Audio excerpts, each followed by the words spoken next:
우리 함께 보실 말씀 요나서 4장 1절 말씀입니다.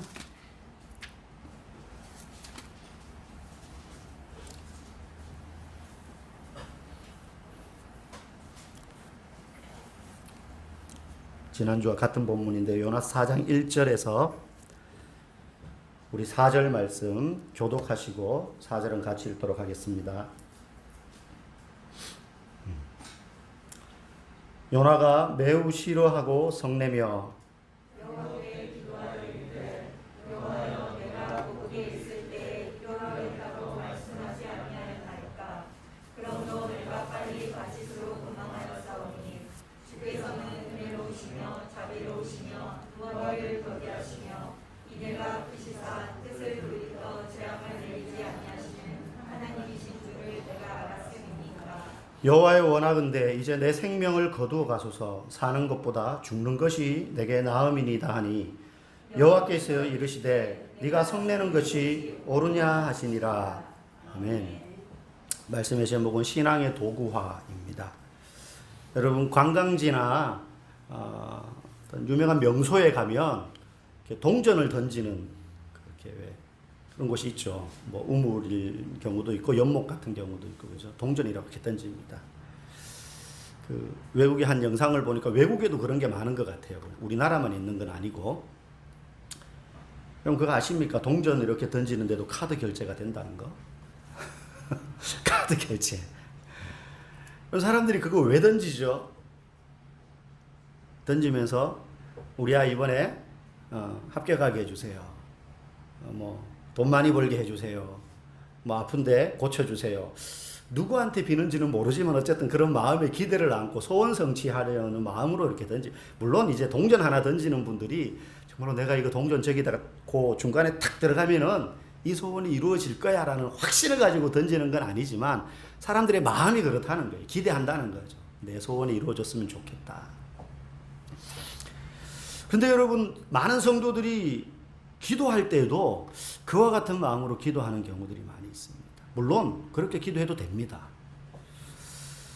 우리가 신앙생활을 하는 이유는 또 어떤 것으로 여러분 신앙생활을 하고 계신지 모르겠어요. 혹시 그런 마음으로 내가 원하는 뭔가가 이루어지고 내가 필요로 하는 것을 얻게 되고 내가 꿈꾸는 것이 성취되는 걸 기대하면서 여러분들이 혹시 신앙생활을 하고 있지는 않으신가 하는 거죠. 그렇다면 이쪽은 동전을 던지는 거고 나는 이쪽은 교회 와서 예배를 드리지만 사실은 똑같은 동기로 신앙생활을 하게 되는 것일 뿐입니다.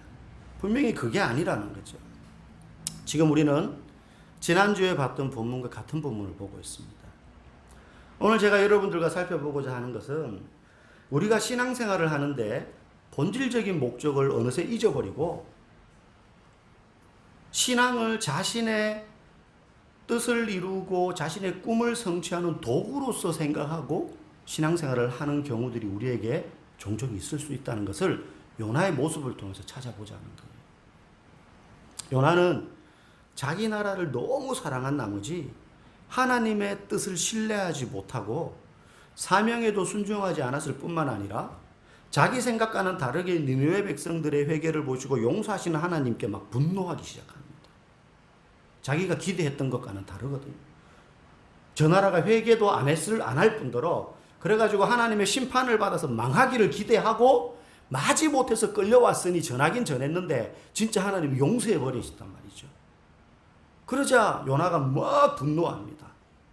요나의 마음속엔 하나님의 뜻보다 하나님의 말씀보다 자기가 가지고 있는 주관과 신념이 더 우위에 있다는 거예요. 내 생각과 틀리니까 막 분노하는 거죠. 하나님 내 생각대로 해야지 맞는 건데 그렇게 하면은 잘못된 거잖아요. 원래는 반대가 돼야 되죠. 내가 잘못된 거구나.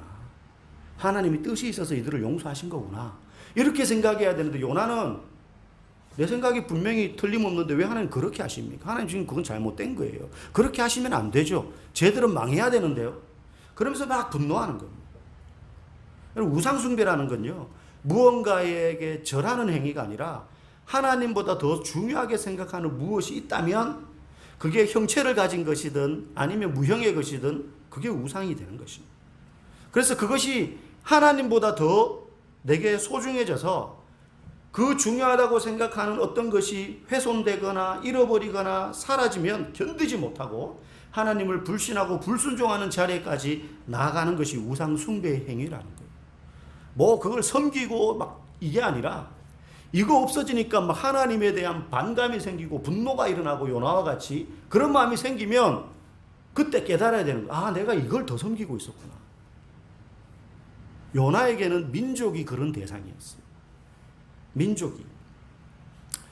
우리는 이 땅을 살면서 아까 찬양도 우리가 고백했지만 마지막에 모든 것을 하나님이 주신 것으로 여기고 은혜라고 생각하고 살고 있습니다. 건강도, 지금 이렇게 직장생활 할 수 있는 것도, 환경도, 가정도, 자녀도, 내 명예도 뭐 많지는 않으나 살아가는데 지장 없을 정도의 재물도, 뭐 이런 모든 것들이 하나님으로부터 주신 것이라고 우리는 알고 누리며 살아요. 그런데 어느 순간 우리가 그걸 하나님보다 더 사랑하게 될 때, 그게 무엇이든지 그게 바로 우상이 되는 거예요. 막 돈을 신주단지처럼 여기면서 막 돈 앞에서 벌벌 떨고 이런 거 아니어도 돼요. 내게서 돈을 다 빼앗아 버려서 회사에서 잘려가지고 몇 달 동안 먹고 살 길이 막막해져가지고 없어진다면 내 마음속에 어떤 하나님에 대한 불신과 불만이 찾아올지, 만약에 그렇다면 그 마음속에 물론 순간적으로 그럴 수는 있습니다. 그런데 그게 요나와 같이 지속적으로 하나님에 대한 반감과 분노로 표출되면 그동안 자기가 이걸 우상으로 섬기고 있었다는 걸 깨닫게 되는 거예요. 그래서 우리는 조금만 방심하면 신앙생활을 하면서도 얼마든지 우상숭배할 수 있다는 거예요. 그럼 그걸 어떻게 확인할 수 있는가? 오늘 요나의 모습을 통해서 우리가 살펴볼 수 있는 첫 번째는 성경 말씀을 자기 자신을 합리화하는 도구로 쓴다는 겁니다. 여러분 이상하지 않습니까? 아, 우상숭배 그러면 하나님을 버리고 다른 거를 믿는 것 정도로는 쉽게 생각하지만 하나님 앞에 여전히 신앙생활을 하면서도 우상숭배를 할 수 있는데, 그렇게 신앙생활을 하는 사람의 특징이 성경 말씀을 읽을 때에 이 말씀을 나를 합리화하는 도구 정도로 사용하지 말씀을 제대로 읽지 않는다는 거예요. 오늘 요나는요, 하나님께 막 화를 내면서 그냥 화내지 않습니다. 선지자답게 화를 냅니다. 어떻게 해요? 성경 말씀을 인용하면서 화를 냅니다. 우리 2절 말씀 한번 읽어보겠습니다. 2절 말씀 좀 긴데요. 어디서부터 읽느냐면 중간, 주께서는 은혜로우시며, 이제 그 부분부터 한번 읽어봅시다. 시작. 주께서는 은혜로우시며 자비로우시며 노하기를 더디하시며 인애가 크시사 뜻을 돌이켜 재앙을 내리지 아니하시는 하나님이신 줄을 내가 알았음이니이다. 이게 그냥 하는 말이 아니고요, 출애굽기 34장 6절에 나오는 말씀을 인용하는 거예요. 출애굽기 34장 6절은 하나님이 모세 입장에서도 사실은 하나님이 부르셔가지고 이스라엘 백성들을 출애굽시키고 해왔지만, 사실 모세도 호렙산에서 하나님이 그를 만나 주시기 전까지 모세도 하나님에 대해서 몰랐던 사람이에요. 거의 하나님을 만난 적도 없었고, 그래서 출애굽해가면서도 모세는 하나님을 계속해서 점점점 알아가는데, 하나님이 자기 자신을 모세에게 막 설명하고 가르쳐 주시는 부분들이 여러 군데 나와요. 그 중에 한 군데가 출애굽기 34장 6절인데 하나님이 모세에게 이렇게 자기 자신을 가르쳐 주신 거예요. 모세야, 나는 은혜롭고 자비하며 노하기를 더디해서 뜻을 돌이켜 회개하는 자에게는 인애를 베풀고 재앙을 내리지 않는 하나님이다 라고 하나님이 모세에게 자신을 계시하신 내용이에요. 그걸 요나가 선지자니까 잘 알겠죠. 그래서 그 말씀을 인용해가지고 지금 하나님께 하나님은 이런 분인 줄 내가 알고 있었습니다. 지금 이 말을 왜 하는 거예요? 그래서 하나님 용서하실 줄 알았어요. 지금 모세가 들었던 하나님에 대한 부분을, 그 말씀을 이 요나가 인용하면서 하나님께서 니느웨 사람들을 용서하셨다는 것을 비꼬고 있는 거예요. 하나님 그렇게 자비하시고 은혜가 많으시고 회개하는 자는 뜻을 돌이켜서 키셔가지고 용서하시는 분이라는 사실을 저도 알고 있었어요. 빈정대는 거예요, 쉽게 말하면. 빈정대는 거예요. 그런데 요나는 빈정대는 것도 모자라서 말씀을 교묘하게 반만 인용했어요. 사실 출애굽기 34장 6절 뒤에 7절에 어떤 말씀이 있느냐, 이런 말씀이 있어요. 그러나 벌을 면제하지는 아니하고 아버지의 악행을 자손 3, 4대까지 보응하리라. 6절에는 하나님은 이렇게 자비하시고 사랑이 풍부하시고 용서하시는 분이다 라고 하나님이 자기 자신을 모세에게 가르쳐 주셨지만, 그 뒤에 7절에 그러나 벌을 면제하지는 않고 아버지의 악행을 자손 3, 4대까지 내가 반드시 대가를 치르게 하는 하나님이다, 이렇게 말씀하신 부분이 뒤에 있는데, 요거는 쏙 빼고 앞부분만 인용해가지고 하나님의 자비하시고 은혜로운 그 처사에 대해서 지금 비꼬는 거예요. 요나가 말씀을 몰랐으면 이렇게 할 수 있었을까요? 말씀을 잘 아니까 요걸 싹 인용해가지고 그렇게 사용하는 거예요. 하나님은 정말 우리를 사랑하시고 우리의 죄와 불순종에 대해서 오래 참으시는 분이에요. 만약에 하나님이 우리에 대하여 그렇게 오래 참으시지 아니하시는 분이라면 우리는 다 뭔가 막 벌을 막 받으며 살아야 될 거예요. 멀쩡하게 있지 못하고. 그런데 하나님은 그렇게 오래 참으시기만 하는 분은 아니라는 거예요. 가만히 생각해 보시면 하나님의 인자하심과 하나님의 징계와 심판은 동전의 양면과 같아요. 왜 그러냐? 자신의 독생자 예수를 죽이시면서까지 우리를 사랑하시는 분이셨어요. 자신의 독생자를 죽이시면서까지 우리를 살려놓았기 때문에, 그런 우리이기 때문에 우리가 불순종하고 범죄하면 하나님이, 우리가 불순종하고 범죄하고 하나님보다 다른 것들을 더 사랑하게 되면 우리를 그만큼 사랑하시는 분이기 때문에 그냥 안 내버려 둔단 말이에요. 부모가 자식을 키우는데 너희 집 아이처럼 잘못하면 뭐 우리 집 애 아니니까 이런 마음으로 자식을 볼 수 있습니까? 너희 집 애가 잘못하면 남의 집 애니까 그냥 아유 왜 저럴까, 부모가 어떻게 교육을 시켰길래 저럴까, 이 정도로 혀차고 말지만, 내 자식이 그렇게 예를 들어 배은망덕한 짓 하고 밖에 나가서 나쁜 짓 하고 다니면 어느 부모가 그런 식으로 자식을 보겠어요? 당장 멱살 잡고 끌고 와서 두들겨 패서라도 정신 차리게 만들 거 아닙니까? 왜 그래요? 미워서 그렇고 애를 막 못 잡아가지고 안달이 난 부모여서가 아니라 사랑하니까 그런 거잖아요. 자기 독생자를 죽이시면서까지 저와 여러분들을 구원해 놓으셨는데, 우리가 그 구원의 은혜를 잊어버리고 불순종하고 다른 것을 하나님보다 더 사랑하게 되는 자리로 나가게 되면, 하나님은 그 독생자를 죽이시면서까지 사랑하신 분이기 때문에 우리를 때려서라도, 다리 몽댕이를 부서뜨려서라도 우리를 끌고 하나님 앞으로 데리고 나오게 하십니다. 저는 이때까지 신앙생활을 하면서 신학교에서는 물론이고 하나님 잘못했습니다, 실컷 하나님 앞에 두들겨 맞고 두 손 들고 하나님 앞으로 나오신 분들 많이 만나봤습니다. 그분들이 공통적으로 하시는 말씀이 나중에는 결론적으로 이제 그걸 다 내용을 말하지는 않지만 웃으면서 하나님한테 두들겨 맞기 전에 돌아오는 게 지혜로운 사람이에요. 하나님이 때리기 시작하면 여러분, 우리가 성경을 읽을 때요, 내 마음에 와닿는 어느 한 부분이나 내 생각이 옳다고 지지하는 듯한 말씀을 찾아 읽으면 우리 속에 어느 순간 교만함이 생깁니다. 내 생각이 맞잖아, 말씀도 이렇게 이야기하잖아. 한 구절만 딱 꼽아가지고 읽을 때 그래요. 그래서 성경을 통독이 중요한 이유가 거기. 물론 통독한다고 막 그걸 다 기억하는 건 아니지만 통전적으로 쫙 읽어나가는 게 그래서 중요해요. 매일 일정한 분량, 많은 양이 아니더라도 그냥 오늘 한번 성경 읽어볼까 해가지고 펴다가 이거 내가 잘 아는 말씀인데 해가지고 그 부분을만 읽는 것, 그렇게 좋은 게 아니에요. 보통 그런 부분 찾아 읽으면요, 나에게 좋은 말씀, 내가 들었을 때 힘이 나는 말씀, 그런 부분들이 우리의 가슴에 더 와닿잖아요, 아무래도. 그러니까 그런 부분만 찾아 읽다가 보면 어느 순간 한쪽이 병들게 돼요. 자기의 생각을 지지하는 듯한 그런 말씀만을 찾아 읽다 보면 많이 읽을 수 있을지는 몰라도 결국은 다른 사람을 무시하거나 자신이 더 우월하다는 식의 생각을 하게 돼요.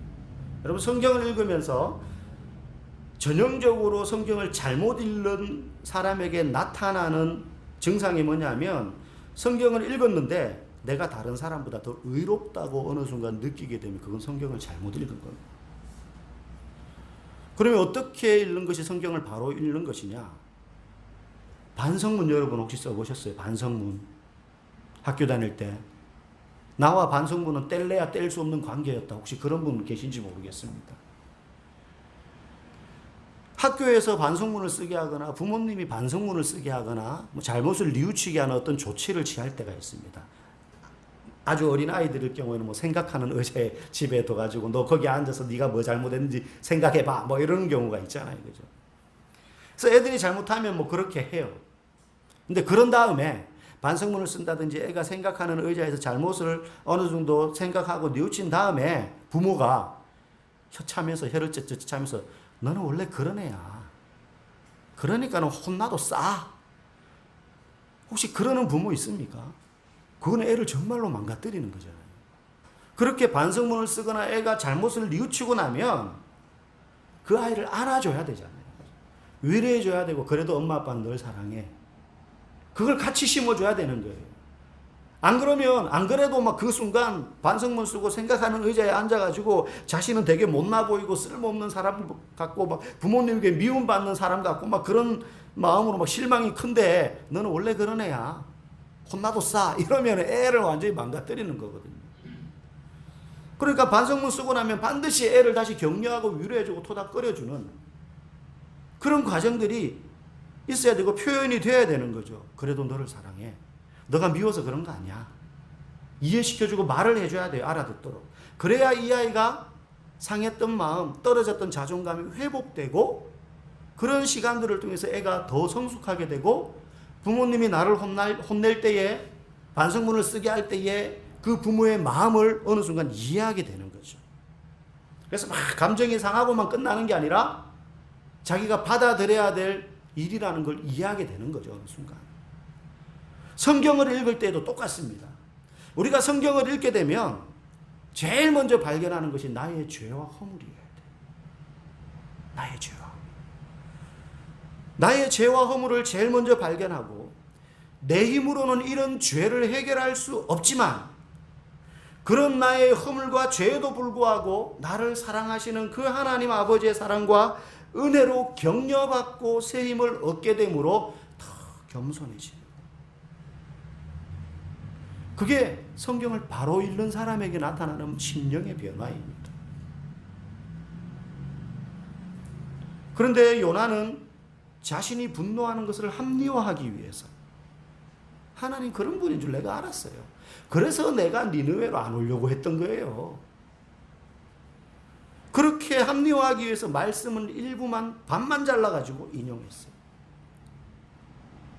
신앙을 도구화하려는 사람에게 나타나는 증상이 말씀을 그렇게 인용하고 합리화시키는 도구로 쓴다는 거예요. 그래서 우리는 우리의 신앙이 본질을 잃어버리고 그저 내 소원 성취하고 내 꿈을 이루는데 예수님의 이름을 부르거나 신앙생활을 한다든지 그렇게 되지 않으려면 더 깊은 말씀의 자리로 내려가야 됩니다. 요나는 하나님께서 저 니느웨 이방인들에게 자비를 베푸시는 것은 옳지 않다고 생각하고 있었습니다. 그러면서 우리가 앞에 봤던 요나서 2장 8절에 보면 우상을 붙드는 자들은 하나님의 사랑을 빼앗기게 될 것입니다 라고 요나가 물고기 뱃속에서 막 회개하면서 이야기하는 부분이 나와요. 여러분 잘 들으셔야 돼요. 그 물고기 뱃속에서 요나가 막 하나님한테 자기 처지를 바라보며 회개하면서 우상을 붙드는 자들은 하나님의 사랑을 빼앗기게 될 것입니다. 그게 니느웨 사람들을 생각하며 말하는 게 아니고 자기 자신을 바라보며 하는 기도, 회개의 기도였거든요. 그래놓고 정작 자신은 자기 민족에 대한 애국심을 우상으로 여기며 하나님의 뜻에 불순종하고 있어요. 더군다나 자신은 그 물고기 뱃속에서 하나님께 회개하며 살려줄 것에 대한 은혜를 막 구했으면서 니느웨 사람들이 회개해서 하나님의 은혜를 누리게 되자 분노해요. 우리한테도 이런 모습이 많이 있습니다. 아마도 요나는 한 번도 자신이 하나님보다 다른 것을 더 사랑하고 있다고 생각해 본 적이 없을 거예요. 선지자니까요. 많은 그리스도인들이 그렇게 생각할 수 있습니다. 우리도 주님만 사랑합니다라고 고백하고 찬양을 많이 합니다. 그런데 내 안에 하나님보다 더 사랑하는 무엇이 있는지 없는지를 우리가 깨닫지 못하고 생활하는데, 이걸 발견하려면 바닷속보다 더 깊이, 물고기 뱃속으로 요나가 들어갔듯이 말씀 안으로 우리도 더 깊이 나를 집어넣어야 돼. 그냥 때로는 바쁘니까 오디오 우리가 지금 요즘 그 비대면 성경 통독 하고 있잖아요. 막 이렇게 그냥 들으면서 할 수도 있습니다. 그런데 때로는 우리가 그 말씀의 깊이 안으로 더 들어가야 돼. 말씀의 깊이 안으로 더 들어가고, 그래서 깨닫게 되면 내가 하나님보다 사랑하고 있는 것이 내 안에 뭐가 있는지를 발견하게 돼. 왜냐하면 하나님의 말씀이 계속해서 그런 부분에 대해서 이야기하거든요. 너가 과연 주님을 가장 사랑하느냐? 네가 주님보다 사랑하는 무엇이 있지는 않느냐? 여러분, 10계명의 1계명을 나 외에 다른 신을 내게 있게 하지 말지니라, 그걸 주신 이유가 뭐겠습니까? 모세가 받은 613가지의 율법을 10개로 추린 게 10계명입니다. 그 10계명 중에 제일 1번이 하나님 외에 다른 신을 섬기지 말라는 거예요. 우상 숭배하지 말라는 겁니다.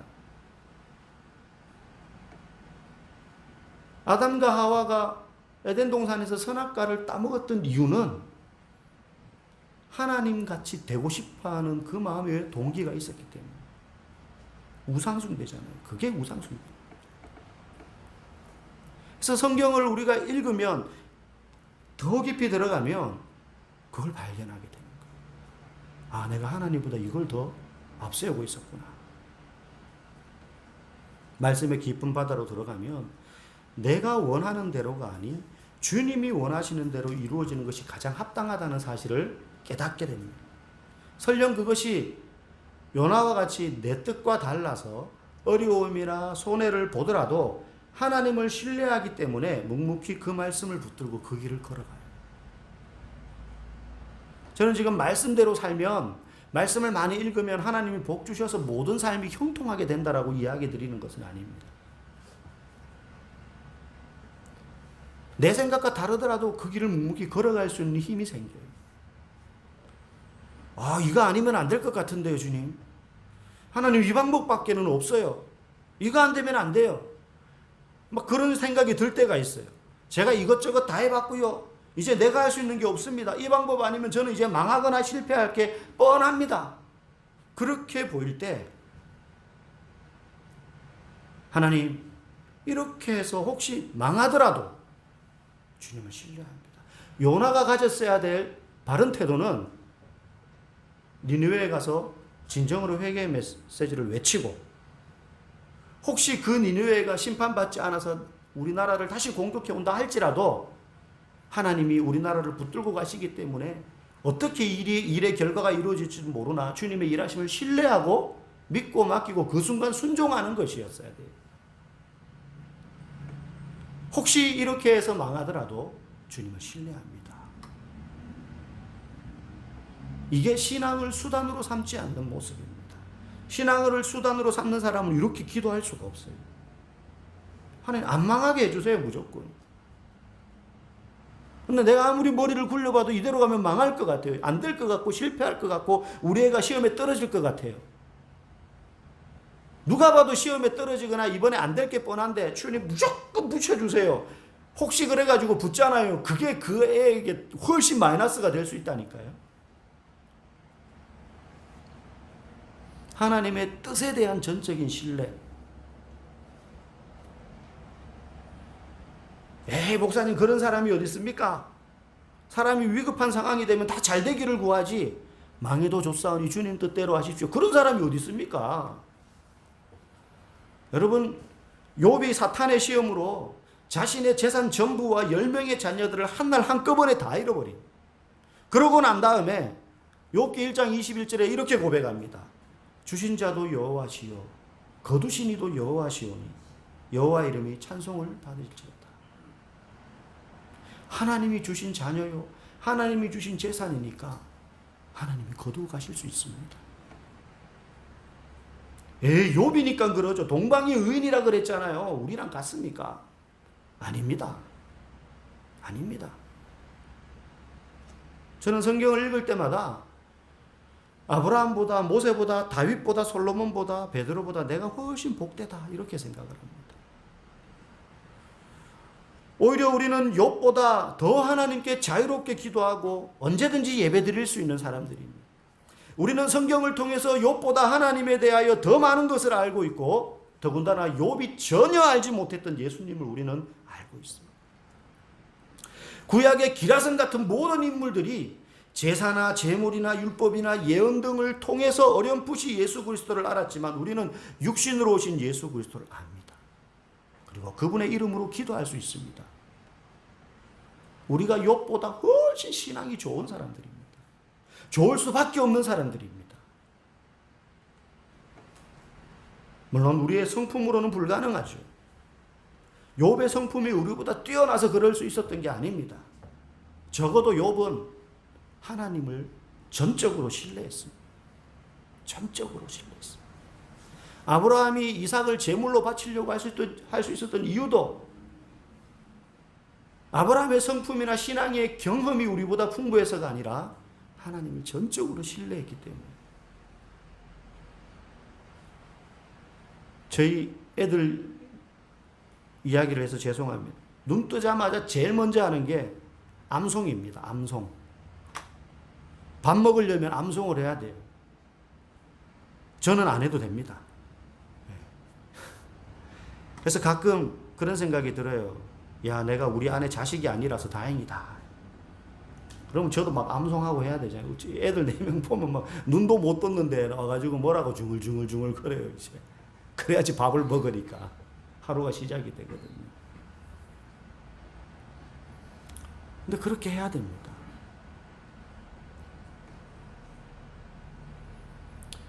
여러분, 말씀으로 더 깊이 들어가지 않으면 우리는 교만하게 되고 신앙의 본질을 잃어버리고 신앙을 도구화하게 되고, 내가 열심히 기도하고 열심히 봉사하고 열심히 헌금하면 하나님 내 소원 이루어 줄 거야. 내 기도 이루어 줄 거야. 내가 원하고 필요로 하는 것과 상관없이 온 마음을 다해 예배하고 헌금하고 기도하는 거예요. 만약에 그러면 내가 별로 이룰 만한 것도 없고 간구하는 것도 없고 생활이 풍족하면은 대충 신앙생활하고 기도도 별로 안 하고 그래도 된다는 말입니까? 그렇지 않잖아요.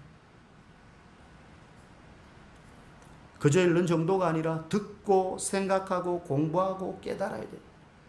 제가 금요일마다 밴드와 단톡방에 성경 파노라마 이렇게 그림하고 내용 몇 개 해가지고 올리잖아요. 그죠? 한 강의씩 7강까지 올렸는데 일주일에 한 강씩 짧게 올리고. 비대면 성경 통독 폰으로 할 수 있습니다. 활용하셔야 됩니다. 할 수 있는 한. 할 수 있는 한. 우리가 항상 예수님보다 더 중요하게 생각하는 그 무엇이 없는지를 말씀과 기도 가운데 점검해야 되는 것입니다. 다른 지름길 없습니다. 다른 선지자라고 예외가 아니고 목사라고 예외가 아닙니다. 여러분, 그 어떤 것도 예수님보다 더 중요할 수 없습니다. 그러므로 예수님을 통해 내가 원하는 것을 얻는 신앙이 아니라 예수님 자체를 구하고 그분과 날마다 말씀과 기도로 깊이 교제함으로 정말로 참된 그리스도의 제자요 하나님의 자녀로 우리가 이 어려운 시대를 승리하며 살 수 있기를 주님의 이름으로 간절히 축복합니다.